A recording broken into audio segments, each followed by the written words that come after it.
안녕하세요. 60대 초반의 남성입니다. 늦은 나이지만 뒤늦게 찾아온 로맨스로 요즘 하루하루 행복한 날을 보내고 있습니다. 별거 아닐 수도 있지만 제게는 너무나 아름다운 러브스토리. 사연 보냅니다. 저는 아주 어렸을 때 결혼을 했습니다. 군대를 갔다 오고 복학하기 전에 학교 근처에서 알바를 시작했습니다. 잘 되는 호프집 알바고 사람도 많고 늦게 끝나 피곤하기도 했지만 복학하기 전에 용돈이라도 벌 심산이었습니다.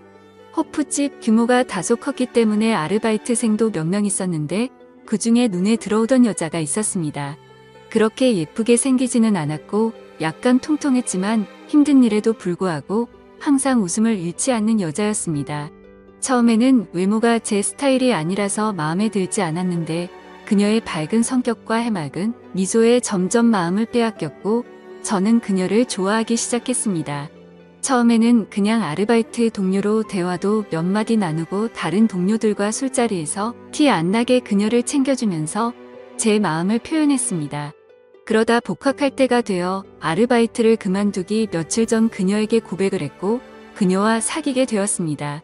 그녀와 사귀기 시작하자 그녀는 자신의 사정을 이야기했습니다.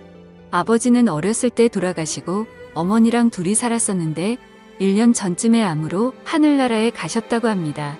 어머니가 살아계셨을 때는 그래도 어머니가 대학교 등록금을 보태주셔서 아르바이트하며 용돈을 마련했는데 어머니가 돌아가시니 학교를 다닐 형편이 안 돼서 휴학 중이라고 하네요. 호프집 아르바이트를 해서 월세 내고 생활비하면 남는 게 얼마 없지만 그래도 학교를 다니고 싶어서 차곡차곡 모으고 있다고 했습니다. 저희 집이 그렇게 잘 사는 건 아니지만 그래도 저는 부모님께서 학비와 용돈을 다 보태주시고 학교 근처에 자그마한 전세방까지 구해주셨는데 저랑 2살밖에 차이 안 나는 그녀의 사연이 너무나 가슴 아팠습니다.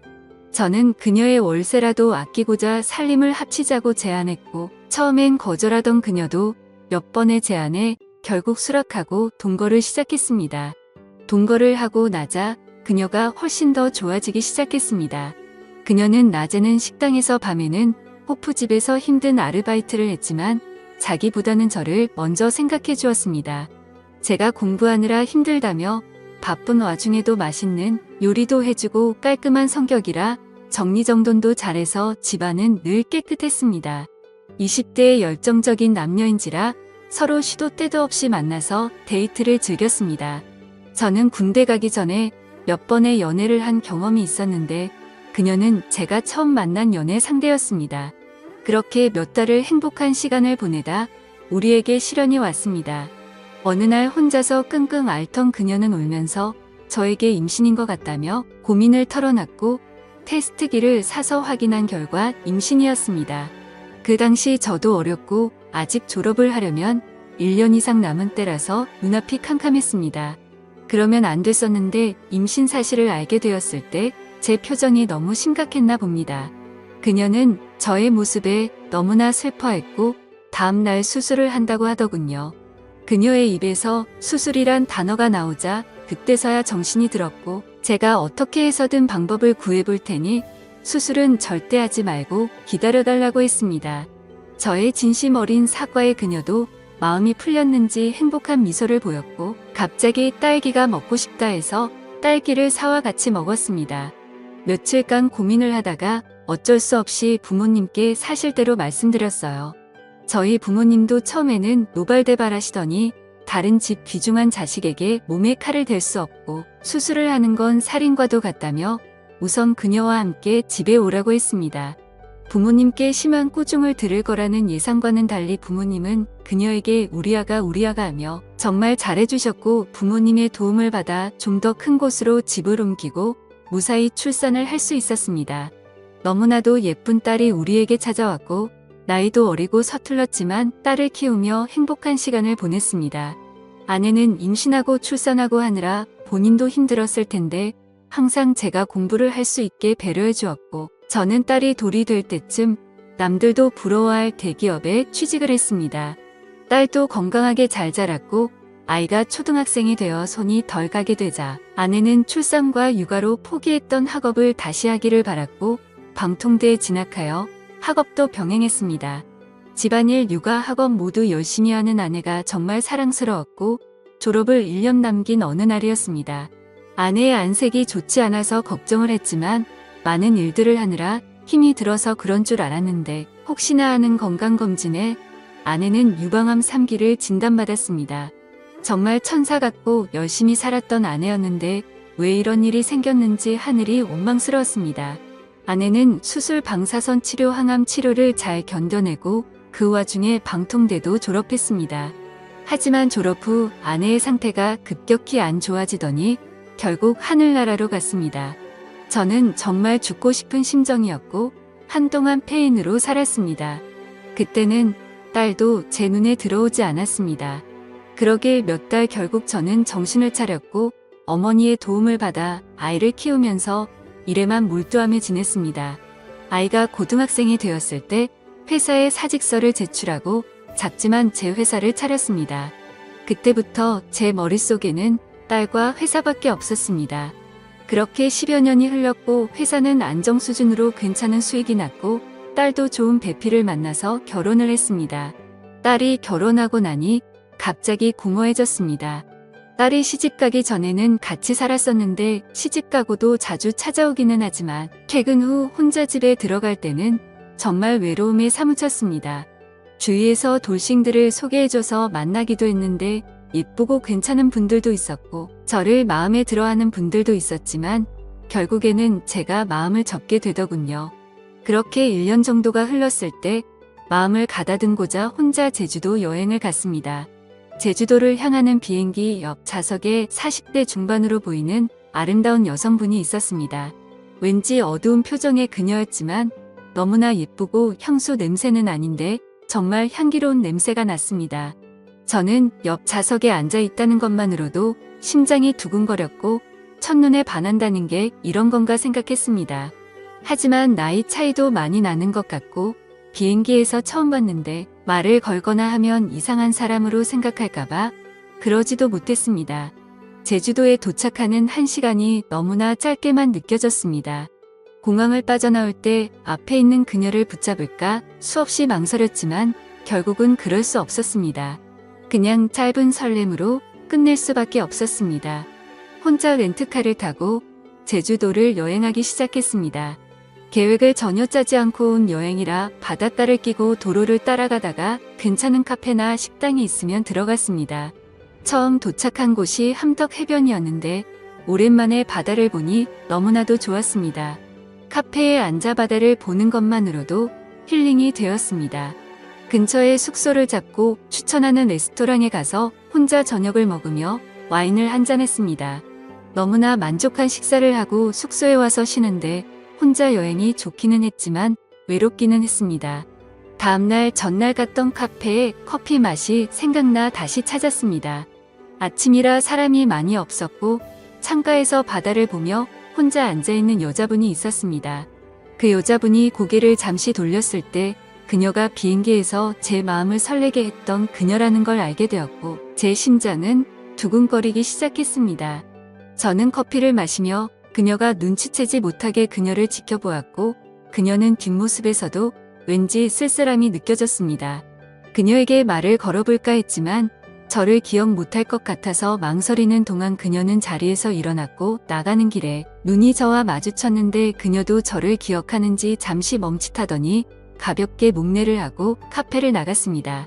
저는 잠시 망설이다가 그녀를 따라 나갔는데 그녀의 모습은 보이지가 않았습니다. 몇십 분을 찾아 헤맸지만 그녀를 찾을 수 없었습니다. 용기를 내지 못하고 망설였던 제 자신이 너무나도 원망스러웠습니다. 너무나 아쉬웠지만 이내 제 마음을 부여잡고 다시 여행을 하기 시작했습니다. 그녀를 잡지 못한 제 자신이 한심스러웠는지 여행은 재미있지 않았습니다. 그렇게 하루 이틀이 흘렀고 더 이상 혼자 여행을 하면 더 쓸쓸해질 거라는 생각이 들었고 예전보다 앞당겨 돌아가기로 했습니다. 제주도에서 마지막 밤은 해변에 앉아서 파도 소리를 들으며 맥주 한 잔하기로 했습니다. 편의점 맥주 4캔과 주전부리를 사서 해변에 혼자 앉아 한잔하기 시작했습니다. 그렇게 2캔 정도 마셨을 때 정말 생각지도 못한 일이 벌어졌습니다. 해변 저쪽에서 저에게 다가오는 인기척에 고개를 돌려보니 어두운 밤이기는 했지만 달빛에 비친 그녀의 얼굴이 제 두 눈에 선명하게 들어왔습니다. 그녀도 저를 보고 놀랐고 눈인사를 한 뒤 저를 지나쳐 산책을 계속했습니다. 이번에도 망설인다면 저는 평생 후회할 거라는 생각이 들었고 용기를 내서 그녀를 따라갔습니다. 이야기 좀 나누고 싶다는 제 말에 조금 망설이기는 했지만 바닷가에 앉아 맥주 한잔하기로 했습니다. 다소 어색하기도 했고 중간중간 말이 끊기기도 했지만 저희는 이런저런 이야기를 했습니다. 그녀는 가끔씩 환하게 웃기도 했는데 그녀의 활짝 웃는 미소는 너무나도 가슴 설렜습니다. 그렇게 이야기를 주고받으며 맥주를 다 마시고 그녀의 숙소 앞까지 바래다 주었습니다. 그녀는 저에게 감사하다며 남은 여행 잘하시라고 들어가려는 순간 저는 용기를 냈습니다. 괜찮으시면 남은 여행을 같이 하면 어떻겠냐고. 저도 혼자 여행도 좋기는 하지만 같이 여행을 해보고 싶다고 했습니다. 그녀는 난처한 표정이었지만 이내 알았다며 다음날 만나서 같이 여행하기로 약속을 했습니다. 다음날 그녀를 데리러 가며 혹시나 마음이 바뀌어 안 나오면 어떻게 하지 했으나 그녀는 약속 장소에서 환한 미소로 저를 반겨주었고 저희는 함께 여행을 시작했습니다. 아름다운 그녀와 같이 여행을 하니 너무나 즐거웠고 행복했습니다. 함께 보는 바다는 너무나 반짝였고 함께 마시는 커피는 너무나 향기로웠고 함께 먹는 요리는 너무나 달콤했습니다. 저희는 같은 숙소에 따로 방을 잡고 근처 이자카야에 가서 이야기를 나누었습니다. 같이 여행을 해서 그런지 전날보다 많이 가까운 느낌이었고 그녀는 저의 인생에 대해 궁금해하길래 결혼해서부터 아내와의 슬픈 이야기, 딸아이가 결혼하고 너무나 잘 살고 있지만 외로움에 하루하루 힘든 이야기를 했습니다. 그러면서 제 명함을 그녀에게 건넸고 그녀는 그날 본인의 이야기는 많이 하지 않은 채 제 이야기를 너무나 잘 들어주었습니다. 다음 날도 함께 여행을 했습니다. 수목원에 가서 같이 산책도 하고 바닷가를 거닐기도 하고 이제 조금 가까워졌는지 장난도 치고 정말 행복한 시간을 보냈습니다. 저녁 노을을 배경으로 바닷가를 산책할 때는 가볍게 손을 잡기도 했습니다. 숙소를 잡고 숙소 앞 분위기 좋은 와인바에 가서 와인을 마시며 대화를 했습니다. 그녀는 술이 조금 취했는지 아니면 제가 편해졌는지 본인의 이야기를 하기 시작했습니다. 그녀는 40대 초반이고 아들이 하나 있는 유부녀라고 했습니다. 그녀의 남편은 평소에는 너무나 자상하고 괜찮은 사람인데 술에 취하기만 하면 사람이 돌변한다고 했습니다. 처음에는 물건을 던지거나 가구를 망가뜨리는 선이었는데 몇 년 전부터 심해지더니 자신을 때리기도 하고 최근에는 아들한테까지 손을 대기 시작했대요. 몇 번이나 이혼을 하려고 했지만 그때마다 다시는 안 그러겠다고 무릎까지 꿇고 울고불고 매달리는 남편을 참아내치기가 힘들었대요. 저런 아빠라도 아들에게 아빠가 있어야 한다고 생각해서 그동안 참고 살았대요. 그러다 몇 달 전 남편이 아들에게까지 손찌검을 했고 아들은 그 트라우마로 한동안 힘들어했대요. 지금은 아들도 많이 괜찮아졌지만 아빠를 너무나 무서워하고 있다고 하네요. 남편은 다시는 그러지 않겠다고 또 매달렸고 이번에는 정말 끝을 내야 할 것 같아 생각을 정리하고 싶어서 혼자 여행을 왔다고 했습니다. 예쁜 얼굴에 가끔씩 보이는 어두운 표정이 그것 때문인 걸 알게 되었어요. 저는 그녀의 어깨를 다독여주며 그녀를 위로해줬고 그녀는 서러움이 폭발했는지 제 품에 안겨 후 느껴 울기 시작했습니다. 그렇게 수십 분 그녀를 다독이고 그녀도 이제 좀 괜찮아졌는지 해변을 걷자길래 손을 잡고 해변을 걸었습니다. 그녀의 작고 가느다란 손을 잡고 아무 말 없이 해변을 걸었습니다. 그녀를 방 앞까지 데려다주고 돌아서는데 그녀가 제 손목을 붙잡았어요. 자연스레 그녀의 방에 들어가게 되었고 서로의 마음을 확인하고 저희는 그렇게 함께 시간을 보냈습니다. 이후 저는 그녀에게 앞으로의 여행도 함께 하기를 바랐고 그녀는 아무 말 없이 미소를 보였습니다. 다음날 아침 햇살에 눈을 떴는데 옆자리에 그녀가 없었습니다. 화장실에도 없는 것 같았고 아침 산책을 나갔는 줄 알았는데 그녀의 캐리어가 없다는 것을 알게 되었습니다. 화장대 위에 그녀가 쓰고 간 메모장이 있었는데 좋은 추억 만들어줘서 감사합니다. 행복한 여행과 인생 되시길 바라겠습니다. 라고 적혀 있었습니다. 저는 그녀를 놓칠 수 없어서 호텔을 나와 그녀를 무작정 찾기 시작했습니다. 같이 갔던 해변 카페 식당도 가보고 했지만 그녀의 모습은 찾을 수 없었습니다. 그녀와 처음 만났던 함덕 해변 카페에 가서 그녀가 앉았던 자리에 앉아 멍하니 바다만 바라보았습니다. 더 이상 여행을 할 수 없을 것 같아 다시 서울로 올라왔습니다. 서울로 올라와 다시 일상으로 돌아왔지만 마음 한구석이 너무나 아팠고 공허했습니다. 그녀를 잊기 위해 일에만 몰두했지만 그것도 잠시 문득문득 그녀가 생각나 눈물을 흘린 적도 많았습니다. 그 뒤로 두세 명의 여성분을 소개로 만나봤지만 제 마음은 온통 그녀에게 가 있었기 때문에 전혀 눈에 들어오지 않았어요. 제가 아는 거라고는 그녀의 얼굴과 나이밖에 없으니 어떻게 할 방법이 없었어요. 그냥 하루하루 그녀를 떠올리면서 그렇게 1년여가 흘렀습니다. 그날은 아침부터 웬일인지 기분이 너무 좋은 월요일이었습니다. 상쾌하게 아침에 일어났고 출근길도 평소보다 안 막히는 느낌이었어요. 출근을 해서 일을 하다 직원들과 점심 식사 후 커피를 한잔하고 있는데 모르는 번호로 전화가 왔어요. 전화를 받고 상대방의 목소리를 듣자마자 놀라서 들고 있던 커피를 떨어뜨릴 뻔했어요. 수화기 건너에서 들리는 목소리에서 그녀임을 느낄 수 있었어요. 저는 너무 놀라서 아무 말도 할 수 없었고 그녀는 차분하게 안부를 묻더니 주말에 서울에 올라갈 일이 있는데 혹시 만날 수 있냐고 했습니다. 저는 주말에 약속이 있었지만 당연히 약속 없다며 보자고 했고 만나는 시간과 장소를 정하고 전화를 끊었습니다. 전화를 끊고 나서도 떨리는 숨과 심장이 멈추지 않았습니다. 부하 직원들이 사장님 무슨 일 있냐고 걱정되듯 물어봤을 정도로 제 모습이 평소와는 달라 보였나 봅니다. 수십 분이 흘러 마음이 좀 진정됐고 그녀의 목소리를 들었다는 것만으로도 너무 기뻤고 주말에 그녀를 다시 볼 수 있다니 너무나도 행복했습니다. 그녀와 만나기로 한 날짜를 기다리며 하루하루가 설레고 행복했습니다. 드디어 그녀와 만나기로 약속한 날이 되었습니다. 저는 최대한 깔끔하면서도 너무 꾸미지 않은 것 같은 옷을 입고 간만에 향수도 뿌리고 머리에 힘도 주었습니다. 토요일 저녁 그녀와 만나기로 한 카페로 향했습니다.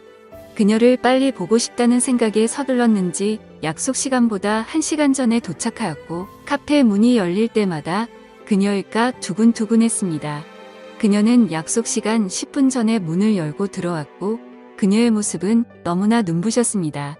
그녀는 제 앞에 앉아서 환한 미소를 보였고 저는 그 모습에 감탄할 수밖에 없었습니다. 그녀도 저와의 만남을 기다린 듯 깔끔한 정장 스타일의 옷을 입고 있었고 미용실을 다녀온 듯한 헤어스타일과 메이크업이었습니다. 처음에는 다소 어색한 대화를 주고받다가 곧 그녀의 진심을 들을 수 있었습니다. 제주도 여행에서 그녀도 저에게 사랑을 느꼈고 저와 보낸 그날이 너무나도 행복했다고 합니다. 새벽에 자고 있는 저를 보면서 계속 만나고 싶다는 생각까지 했었다고 합니다. 하지만 아무리 남편이 폭력적이고 이혼까지 생각하고 있었다고는 하지만 아직 이혼하기 전인 몸으로 다른 남자와 있다는 죄책감이 몰려왔고 그래서 저에게 말도 없이 떠났다고 합니다. 제주도에서 돌아와 남편과는 이혼 절차를 밟았다고 합니다. 이번에도 남편은 울며 불며 매달렸지만 이번에는 정말 이혼하기로 결심했고 받아들이지 않는 남편 때문에 소송까지 하느라 1년여가 걸렸다고 합니다. 제가 준 명함을 보면서 전화를 걸까 말까 망설였지만 이혼이 결정되지 않은 상태에서 저에게 전화하는 게 저에게도 미안했다고 합니다. 한두 달 전쯤 이혼을 하게 되었고 용기를 내서 저에게 전화를 했다고 합니다. 그녀의 말에서 진심 어린 사랑을 느꼈고 그녀의 손을 잡고 고맙다고 말했습니다. 저희는 근처 근사한 레스토랑에 가서 식사와 와인을 가볍게 마시고 행복한 시간을 보냈습니다. 대화를 나눌수록 그녀가 통하는 게 너무나 많았고 우리는 정말 행복한 시간을 가졌습니다. 다음 날 우리는 한강을 찾아 산책을 했습니다. 1년 전 제주도에서 해변을 같이 걸을 때처럼 손을 잡고 걸으며 너무나 행복한 시간을 보냈습니다. 그녀는 대전에 살고 있어서 저녁에 서울역으로 바래다 주었고 안타까운 그녀를 보내주었습니다. 그 이후로 주말마다 그녀가 서울로 올라오거나 제가 대전으로 찾아가 데이트를 즐겼고 반년 전에는 그녀가 서울에 취직을 하고 우리 집 근처 쪽에 집을 얻었고 서로의 집을 오가며 사랑을 키워나가고 있습니다. 저도 그렇고 그녀도 그렇고 서로의 자녀를 생각해서 재혼은 생각하고 있지 않지만 서로를 사랑하는 마음은 진심인 걸 알기에 결혼하지 않고도 이렇게 노년을 함께 보낼 수 있을 거라 확신하고 있습니다. 제가 나이가 있기는 하지만 그녀와 사랑을 나눌 때마다 청춘으로 돌아간 것 같은 힘이 솟았고 그녀도 저와의 만남에 너무나도 만족한 모습입니다. 나이가 들어도 사랑을 할 수 있고 제 나이에도 사랑을 나눌 수 있습니다. 저 또래의 다른 분들도 좋은 인연을 만나서 사랑을 하고 사랑을 나누면서 행복한 제2의 인생이 되시길 바랍니다.